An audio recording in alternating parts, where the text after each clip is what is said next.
Yeah, Ralph! Woo! You got it, you got it. Ralph! That's my cousin.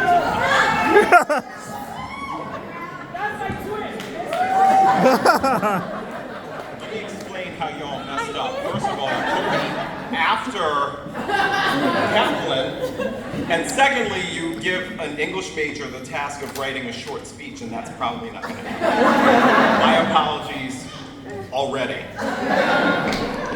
Last year, I drove up a long, winding path to Aldrich Mansion in Warwick, anxious, excited, ready to begin my year-long journey with the Equity Leadership Initiative. I had no idea who would be there or who was in my cohort. Part of the excitement of that event was walking through the rooms and the hallways of the mansion, looking at everyone's name tags and discovering who was going to be a part of this incredible journey for the next 12 months. I found myself incredibly shy in that moment walking into this space, questioning my worth, my value, my place among so many incredible leaders in Rhode Island. How on earth was I selected? What am I doing here? It was like freshman year of college all over again. Who would I sit with in the cafeteria? Fearful of not knowing anyone, questioning what space would be mine within this program. And just like my actual freshman year of college, I bumped into Kyla Walters Clinton. Hey, Kyla. We love you. Kyla was my big sister at Providence College and fellow Reverend Dr. Martin Luther King Jr. scholar.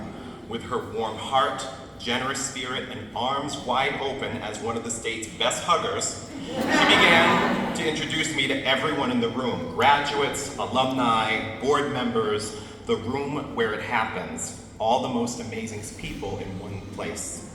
It was a memorable night, lots of hugs, lots of laughs. There was an incredible keynote speaker who spoke about her journey as a Southeast Asian in the US, nominated by the graduating class. And Rodney Eric Lopez shared remarks on behalf of Cohort 2.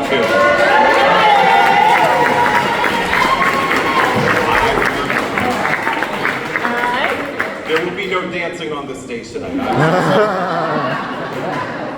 After the closing remarks, we all shared goodbyes, but no one necessarily wanted to leave. There was a feeling, an aura about that place in that moment as Cohort 3 was welcomed into the fold. A strange feeling, a sense of belonging and home with people I hadn't really met yet. Before I left that night, I gave Kyla a hug and thanked her for guiding me through this amazing network of people. Kyla pulled me aside, I'm sure she doesn't even remember this, and she told me, mark my words, you will be your cohort's graduation speaker.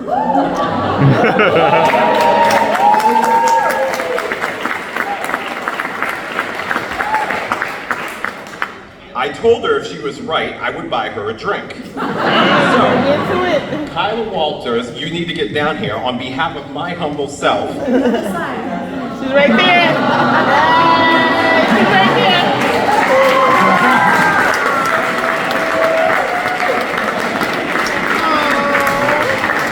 You better not cry.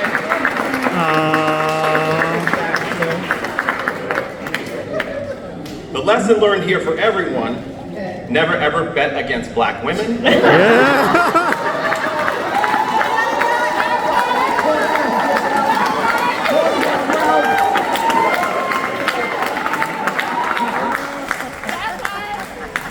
never ever bet against Kyla Walters Clinton. There are so many, who's recording this right now? Because this is for my family. There are so many thank yous to share for this experience. First and foremost, my family couldn't be here tonight, but my wife Kimberly, my two little men, Maceo and Raphael. A year-long commitment does not happen in isolation. It takes an incredible amount of time, sacrifice, partnership, and planning. Thank you to those three for giving me the time in this incredible program. I love you, family.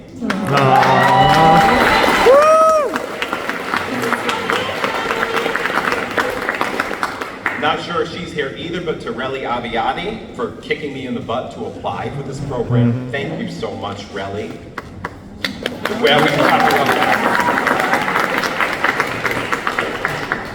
Back in 2020, Trapped in our homes during a global pandemic, we watched the murders of George Floyd, Ahmaud Arbery, Breonna Taylor unfold on our screens with nowhere to divert our eyes. Many, and I mean many, organizations, nonprofits, for-profits, corporations, colleges, universities, and state officials released statements expressing their solidarity and support. This is back when anti-racism, anti-oppression, diversity, equity, inclusion efforts were fashionable. Chief diversity officer roles flooded the scene, and even our federal government made Juneteenth an observed holiday. Woohoo. Don't do that. Don't do that. There were a lot of incredible words spoken, but ultimately not a lot of action. Not a lot of resources on behalf of so many organizations and institutions around our country. Neil Steinberg, you had a vision years ago as you were building this incredible program. For 3 years, you talked the talk and walked the walk, and laid an incredible foundation for leadership within our state to look different, reflect different, and show the true range of voices that needed to be at the table, not just invited to the table, running the tables.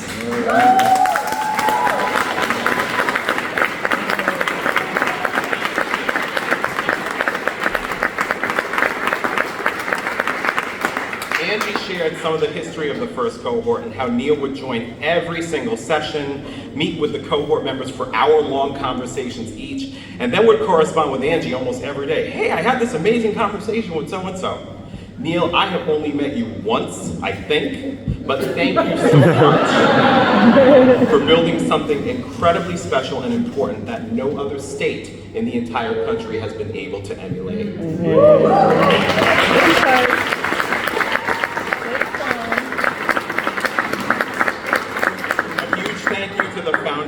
Board of Directors and the Equity Leadership Initiative Steering Committee. This program would not happen without your leadership, your oversight, and support of the vision. I'm eager to see what you all have in store for the next season of this incredible program, and I can't tell you how excited I am, especially since Silver Moon LaRose is now on the foundation board.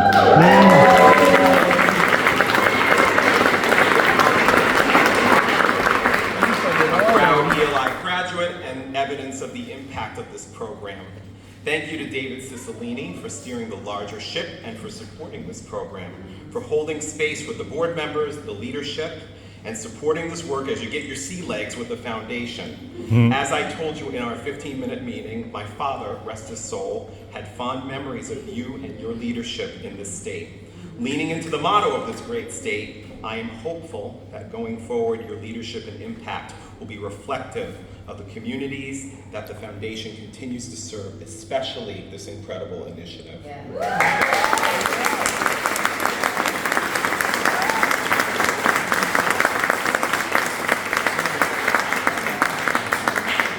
Thank you to the incredible staff that made this program possible, Sharon, Elgin, Joe, and the many other team members who helped to make our monthly engagements possible. I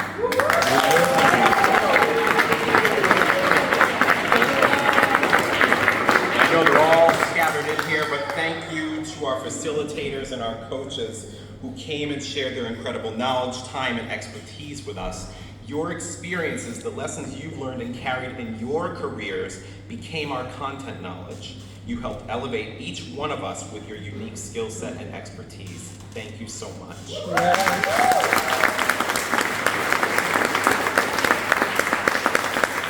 Lastly, and most importantly, Lisa and Angie.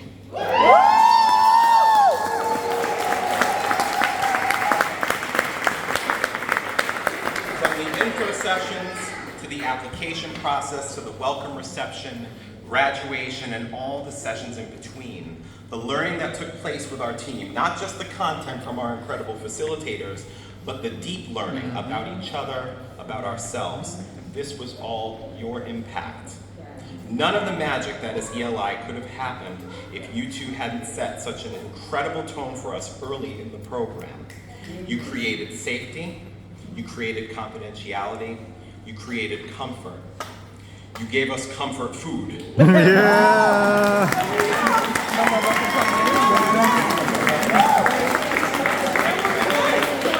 I missed that. Some of us have to get that weight off.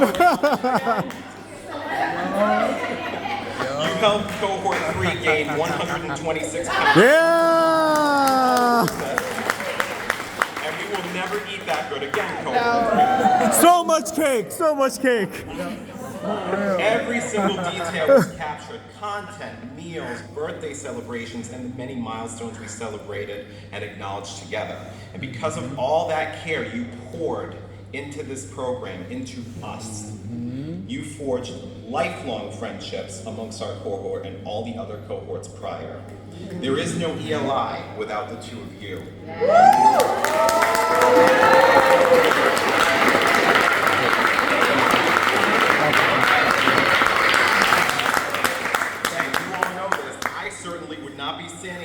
Each of you didn't personally, through text or call, confidence into me. Thank you for believing in me. Thank you for believing in all of us, lifting us all up, and leading this effort with love. And all that you have to offer. We see you, we feel it. We love you.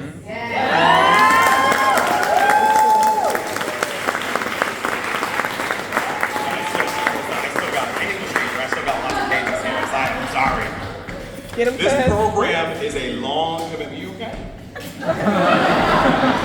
This program is a long commitment. When we walked into the first session, we were like, oh dear, what have I gotten myself into?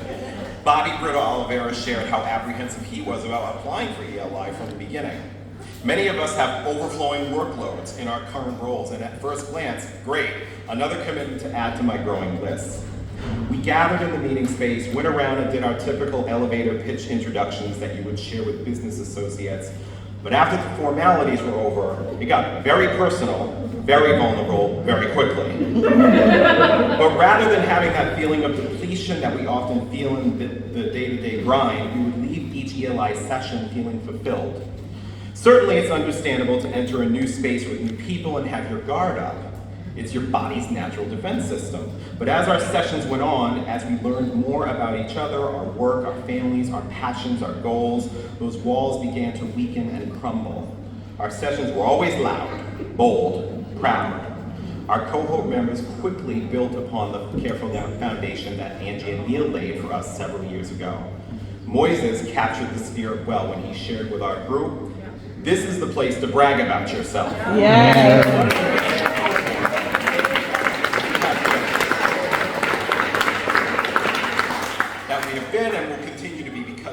Community we have with each other. Dr. Jamel Jorge, like many others in our group, applied to ELI in search of community. We found even more than that together. The monthly sessions, the after-session gets-togethers, especially my special get-together with Michelle Fonz, who I love. The holiday party, the updates we get regularly from Lisa about ways to connect with each other beyond the program, all the group chats, the community. Yes. Those group chats are something. The community is and intersectional. So often when we have conversations come up about equity, we tend to think of education in nonprofit spaces. And any program remotely close to this one, and there are not many, usually bring those nonprofit and education people together only, but not this program. The intersections of ELI is another point of magic. We have doctors, educators, directors, professors, musicians, therapists, chiropractors, tech leaders, architects, service leaders, state leaders, public servants, executives in the for-profit sector. We even happen to have the best damn immigration lawyer in the state of Yeah, Deb! Woo! That's right. Yeah, Deb!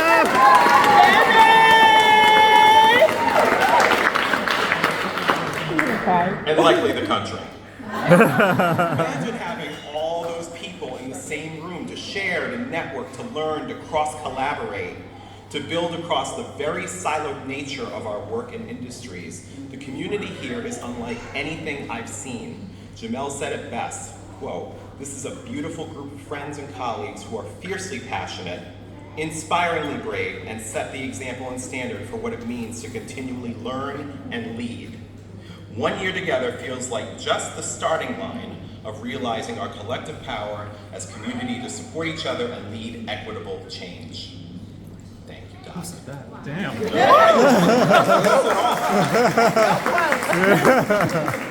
ELI was and is our place to be ourselves, to restore, to regroup, to celebrate. Tracy oh my goodness, and I have it written here too. Edidish, my sister here in ELI and LRI, shared a story at the beginning of this program. She had attended an insurance conference and bumped into a close friend. If you don't know Tracy, Tracy is a giver. She gives her all to her family, her work, her best friends, her clients. This friend took a step back and said to Tracy, "You pour so much into others. Tracy, who is pouring into you?" She is not alone. The cohort members you see here today are all givers. To the communities that we serve, our students, our clients, our families, and even to each other. And something that has been shared over and over throughout this program, you cannot pour from an empty vessel. And that's why this space is essential. The Equity Leadership Initiative is our well. Every month, every meeting, every gathering, every email, every text that simply asks, "How are you doing?" is the groundwater that keeps us sustained and ready to give back to those we serve in our work, our scholarship, our collective leadership. We have grown a lot this year. I am so proud of us. We have welcomed new family members together. We have chosen ourselves in our career aspirations. We have gotten promotions. We have purchased homes. We've gotten engaged. We have said goodbye to loved ones together. We have started our own businesses. We have launched brand new careers. We have faced furloughs, and still we rise. Justina Crawford is one of our new mommies in the group. And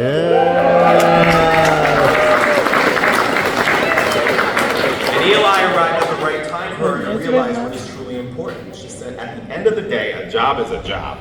Jobs test us and often force us to spend less time with the people who matter the most. True. As a new mom, my priorities are to take care of me, be there for my son, and be the best partner and daughter I can be."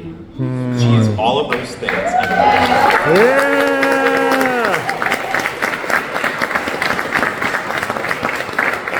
We all are. We all have grown this year, but growth isn't just marked by the major milestones.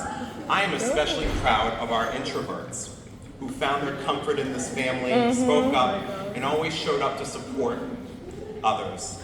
At the public speaking workshop, there was an introvert in our group, and while speaking publicly was not her particular comfort zone, I stood in awe of the voice and presence she had in that space. She knows who she is. I'm proud of our many languages and accents. I'm proud of our writing. I'm proud of the question askers who never settle for an answer and challenge us all to go deeper and find uncomfortable truths. I'm proud of our dissenters and who disagreed with discussion points in front of our group even when it wasn't comfortable and were still loved and embraced by this community. I'm proud of those in this group who came in without confidence, fighting internal battles that we may know nothing about, and over the course of many weeks, many months, stand a little taller today with confidence. Confidence to say yes to opportunities, confidence to say no to protect our well-being and family over work demands. Brave enough to take more chances, and sometimes even the audacity to think they can deliver a graduation address.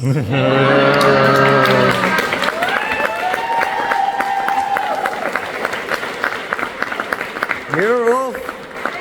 Did that, Ralph. As beautiful as this moment is right now, I would be remiss not to address the elephant in the room. We are in the midst of a national backlash against diversity, equity, and inclusion in all sectors and all spaces. Over the past year, we have grappled with a compromised Supreme Court and their decision to end affirmative action in college admissions, and Roe v. Wade, which has many intersecting implications for our women of color in particular. Leaders in opposition have used this moment as a catalyst.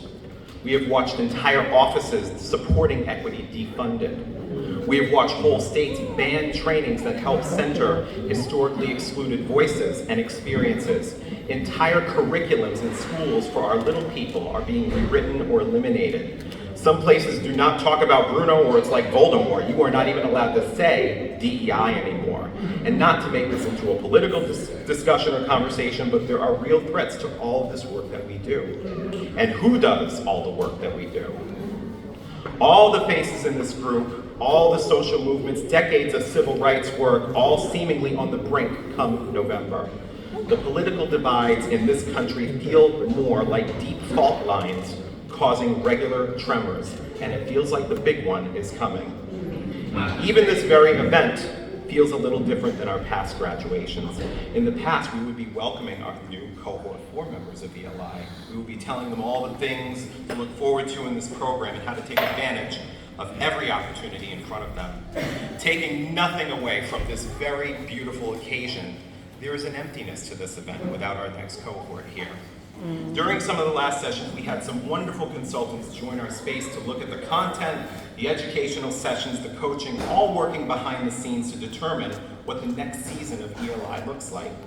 Change is afoot, and whatever the next season of ELI looks like, I hope and pray it builds upon the incredible foundation that has been forged by many hands, many thought leaders and supporters here in this room, because it is urgent. A few weeks ago, the CEO of SHRM, the Society of Human Resource Management, made an announcement that they would no longer be focusing on equity in their DEI efforts going forward. It may seem like a lot of verbal gymnastics, but it trends with the national retreat from this work that only 4 years ago was on the front of everyone's minds.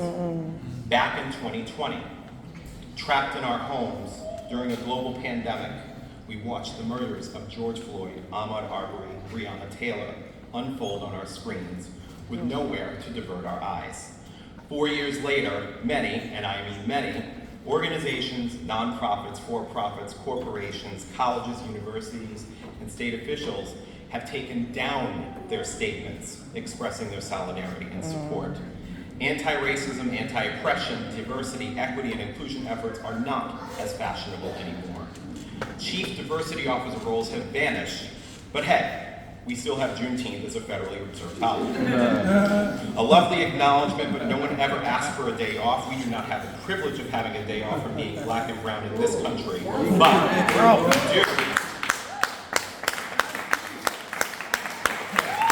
Pause right there, cuz.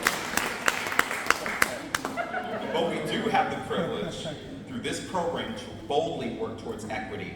We have been given all the tools for our competence for public speaking, using our voice, asking the tough questions, dissenting and challenging opposition. Our backpacks are jammed full of tools upon the conclusion of this program.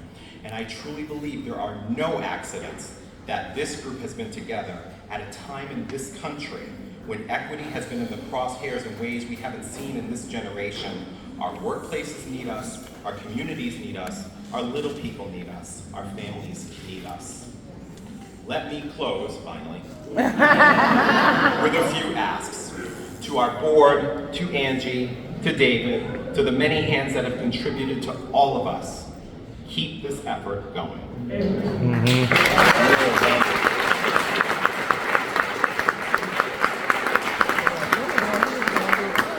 Equity Leadership Initiative is a catalyst for profound change, systemically, organizationally, and most important, individually, in all of our industries and in all of our economic sectors. Whatever the future holds, retain as much of this magic as you can.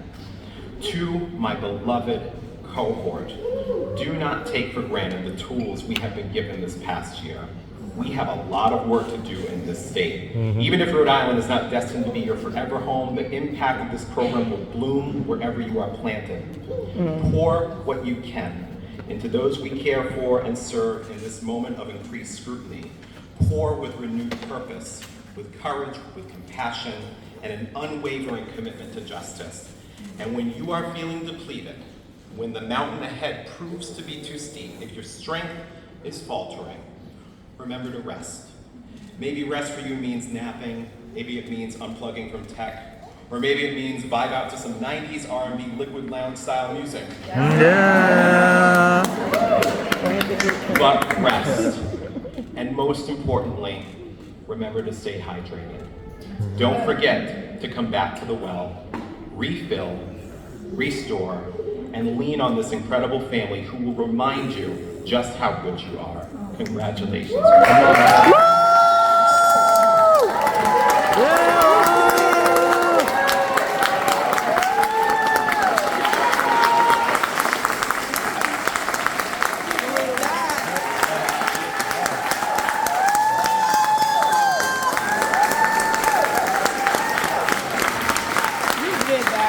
And now I would like to invite Elena Moronta to the podium.